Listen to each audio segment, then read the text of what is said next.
Elden Ring has plenty of prominent and amazing weapons, some fantastic, others less so. Today we're going to be looking at some of the most overrated weapons in the game. And while some of these weapons are great and they get the job done, they are still overrepresented in the community. Some may simply just be a shadow of their former selves and players are slow to get the memo, and the others, it might just confuse players because honestly scaling is not easy. Until you actually build up the weapon all the way and you test out all the scaling, or you look up some sort of calculator for this, it is not going to be easy to figure out what does the most damage. And because I'm focused on overrated weapons, I feel like this is more of a moment to give some respect to other weapons that just do what these other weapons do, but better. And that is going to start us off with our number 10 on the list, the beaten horse and the one that is still overrepresented by the community, the Rivers of Blood. Okay, I know, there are plenty of people who mock this weapon, but it is still overrepresented in the community. And there's a good reason for this. This weapon has one heck of a legacy, and it still performs a solid job. It still nukes down bosses who are weak to bleed damage, and it does a lot of damage. The problem is it's used more than the Nagakiba, and by comparison, the Nagakiba is incredibly underrated. I believe the Nagakiba is better than both the Uchigatana and the Rivers of Blood. The reason why is because it has an incredible range with the base weapon alone.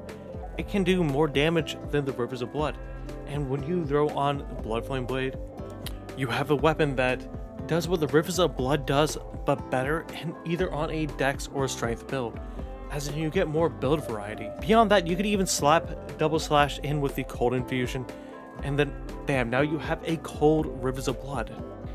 And while this requires a lot of setup, you don't have to wait till endgame to get this. You get this straight going to Altus. Heck, you could get this going to Limgrave. Compare this to the Rivers of Blood and you get Rivers of Blood all the way up at the end of the game.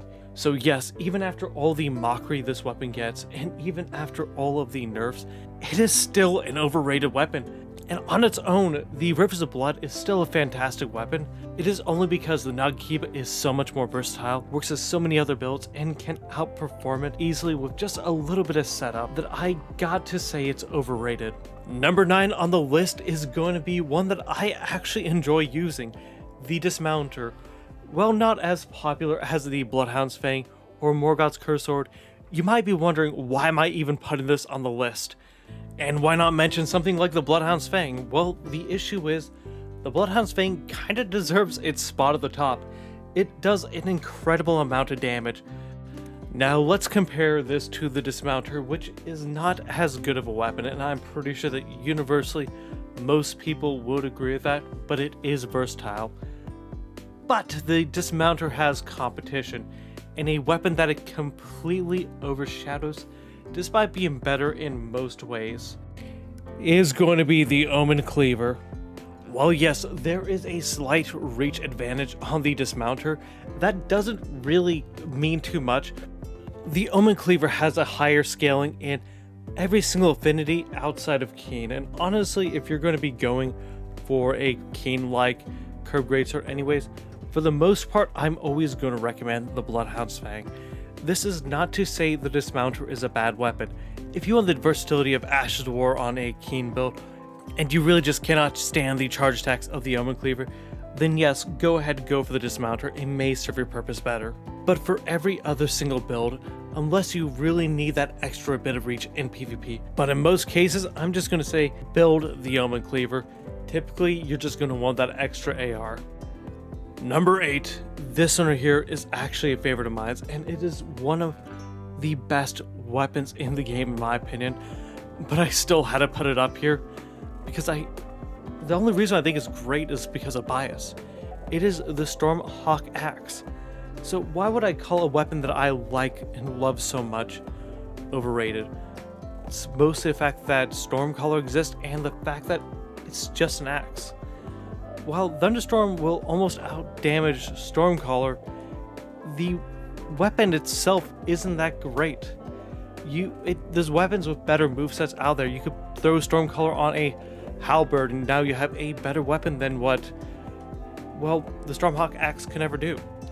And since some weapons can actually get a very similar DPS to Stormcaller, and honestly, you could have it be more versatile. You have bleed variants of this, or anything else really. It's just the fact that this weapon's kind of unnecessary. The Asher War's not unique, and that's a huge thing of a lot of these overrated somber weapons. Unfortunately, when it's not unique, and you could just use this moveset on a greatsword, halberd, katana, or really anything else like that, the damage is going to surpass with the basic attacks, and you can't always rely on Thunderstorm. Now, it is important to note that being a somber weapon, it makes it incredibly easy to upgrade, much more easier than a standard weapon. So yes, if you really want to go for this, go ahead, it's great. But there are other options and other weapons out there that do something similar that kind of go unappreciated, because people do build this, but very few people build Stormcaller, and Stormcaller is great. Yeah, if you haven't realized, there is a trend. Some of these are going to be somber weapons that are pretty much just the same Asher War you get on any other weapon, but sometimes they underperform, or the other weapon just has a better base moveset, to the point where you could pick pretty much anything else and it's still gonna be fantastic. But some of these aren't necessarily just weapons. Let's look at the only catalyst on this list, and number 7, going to be the Frenzied Flame Seal. Yes, I know this is technically not a weapon, but you could go ahead and fight me on this one, because this one bothers me and I really want to talk about it. Alright, this right here does bother me, and it bothers me for so many different reasons, but I'm just going to put it this way. The scaling on this seal is horrible, and for the most part, outside of PvP, you're going to find very, very little use for the seal. Unfortunately, the Madness incants aren't that great, and no, I'm not going to use this as a dex seal because it doesn't really make sense, because you have other seals that work better in the offhand, specifically the Godslayer seal and the Gravelstone seal. Yes, I know they're not great options, and I do not even recommend doing a kind of incant build with dex, even if you have like 20, 30 levels in Faith, just because it's not going to really scale that well, but at least those have a higher innate Faith scaling, especially the Godslayer seal, that I would rather just use those. And of course, for a strength build, just go for the Clawmark seal. It's just going to be better. And if you're going to ask, okay, what about overlevel? Like, let's say some reason you have a character that's 80 in like 4 stats. Well, congratulations.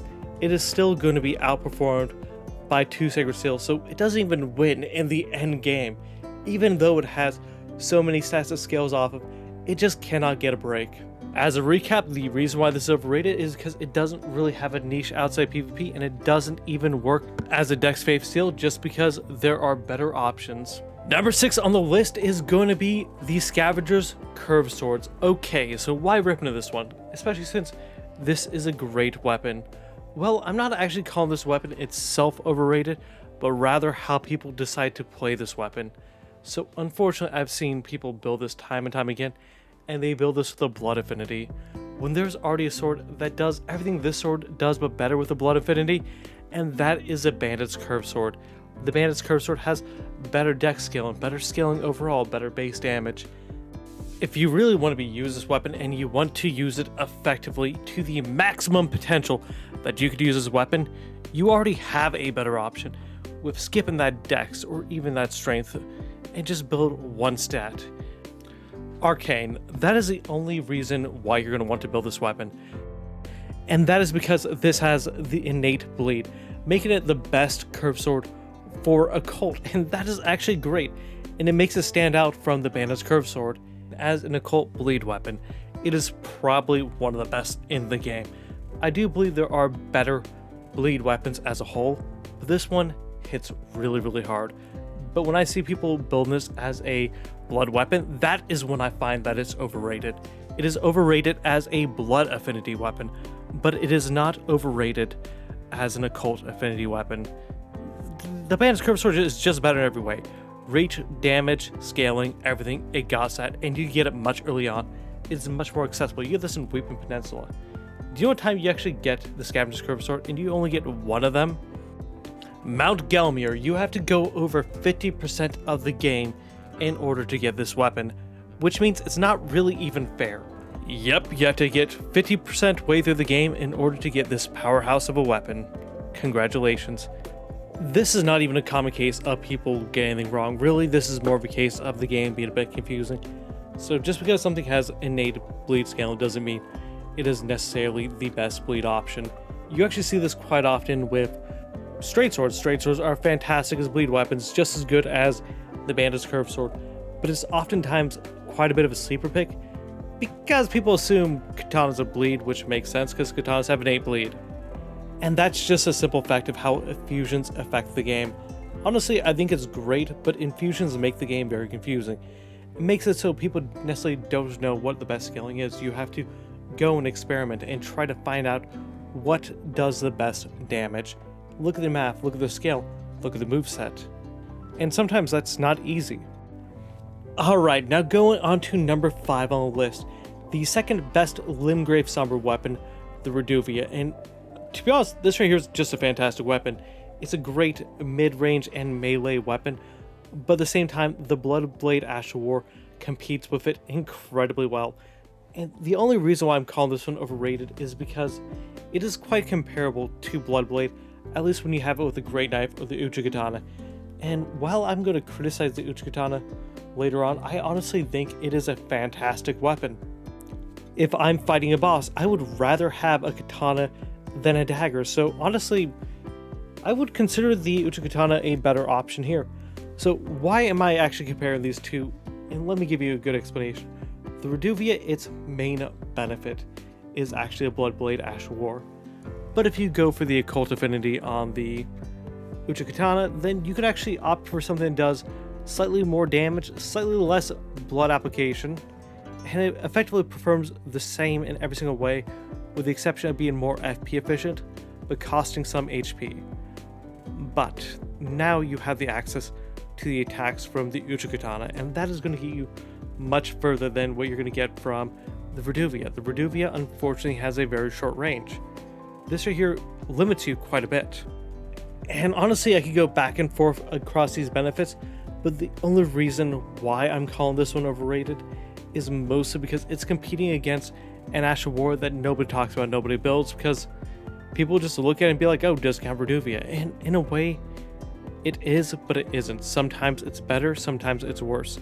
I know that you have a YouTuber called Yui who just swears by this, but at the same time, Yui does kind of get a few things wrong. The Reduvia has better starting animations and recovery frames, as well as the projectile is slightly larger. But that does not mean it's always going to be objectively better for the Reduvia. If you are more skilled and you're probably more adept at playing the game, then yes, the Bloodblade on the Uchigatana or Great Knife is just going to outperform it. Number 4, the Serpent Bone Blade. You know what? I'm going to be real with you. This is just a worst Rivers of Blood. Rivers of Blood does what this thing does, but better. Yes, you can get this weapon to work, and it does have a decent charge attack, but the Rivers of Blood is still a better weapon. I'm going to opt for the Nagkeeper or something else. Unfortunately, Deadly Poison just has so many issues, and it doesn't scale too well. I know I'm going to make this one short. This weapon just kind of frustrates me. I wish it was better, and it is a really cool weapon. Maybe if you could buff it or do something else to it, or make the Deadly Poison worth it. Make it something more like Deadly Poison from the Venomous Fang, and then I would absolutely love this weapon. Number 3 is going to be one that I hate to say because it's going to get a lot of people upset, and that is going to be the Duelist Great Axe and the Rotten Great Axe. Plenty of players try to see this as the Dex Colossal weapon, and unfortunately, there's one tiny bit of a problem. Because of infusions as well as the massive strength requirement, it just doesn't work like that. So strength is just going to out-compete with the same level's investment.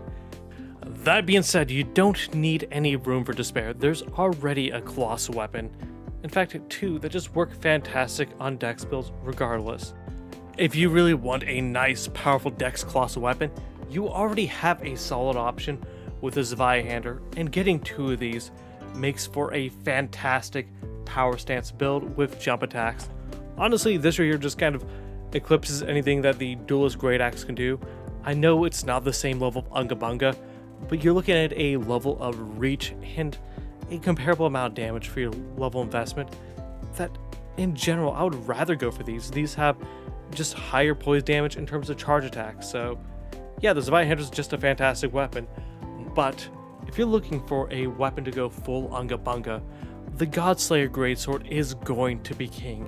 You get this one around the same level as you get the Duelist Great Axe and the Rotting Great Axe, but this weapon, when you swing it around, feels more like the Giant Crusher. It is the just Unga Bunga for dex builds, and it hits like a truck. Well, I kind of do question why they made this a dex weapon. It still slaps hard, and I absolutely love it. Now, number 2 on the list is going to come out as a bit of a surprise for people, because I'm going to talk about the Uchigatana. Yes, I believe the Uchigatana is overrated. Now, it is a great weapon, especially with its one-handed moveset and two-handed moveset, but its power stance moveset is lacking. It's a great weapon skill with Unsheath and its ability to poise break enemies with ease. So why am I calling it overrated, especially number 2 on the list? Why is it so high up here? Well, there's one problem this weapon has, and that is the fact that it has to compete with 2 powerhouse weapons that kind of make it unfair, and that is going to be the Nagakiba and the almost entire weapon class of the Infusible Straight Swords. So Infusible Straight Swords, why am I saying these are better?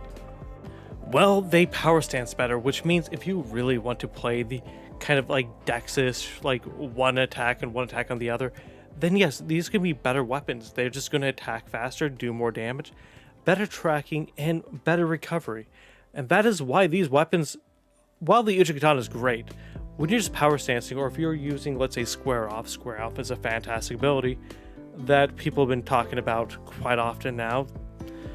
It's pretty much like a slightly better Unsheath, that it just makes it very unfair for the katana to compete with.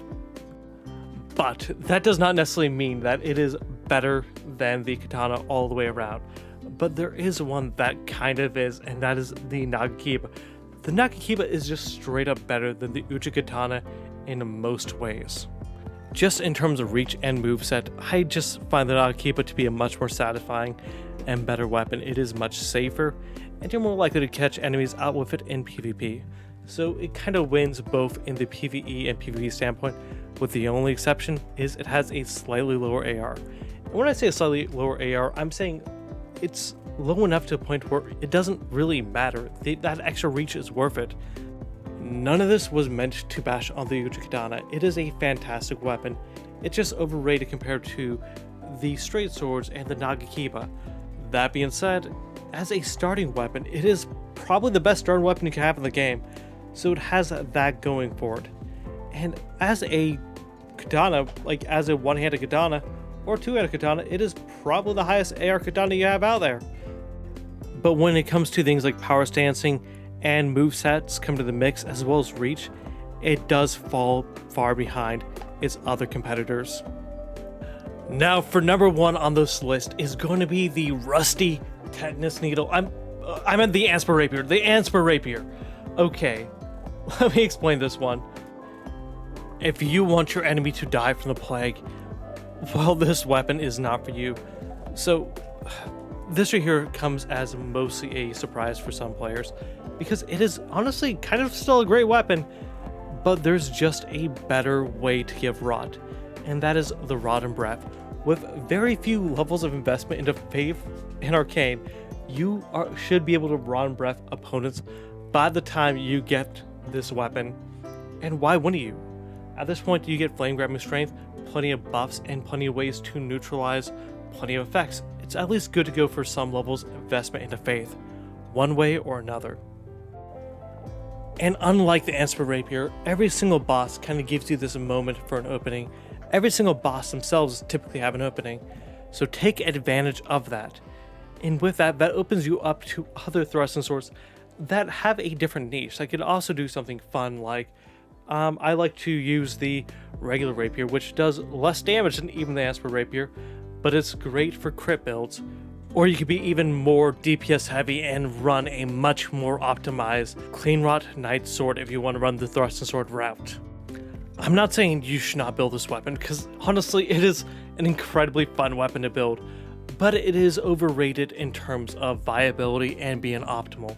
it is honestly the most overhyped weapon for what it does.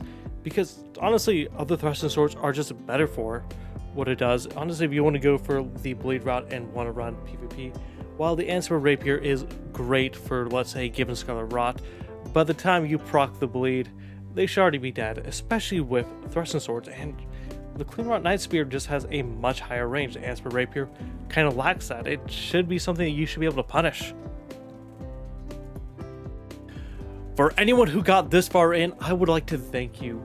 Thank you so much. Please consider liking and subscribing. I hope you enjoyed the video, and I hope that you don't disagree with my takes, or I hope you do. It doesn't really matter. I just really hope that you guys have something you guys could like take away from this, or even add to the conversation. What weapon do you guys think is overrated? Overrated, after all, is more of a subjective term. People obviously build these weapons and they think they're great. So if they think they're good, I mean, it's totally fine with them. Like, more power to you. And honestly, that's awesome. But for me, I subjectively think these weapons have better options. All right, guys, have an awesome day and see you in the next one.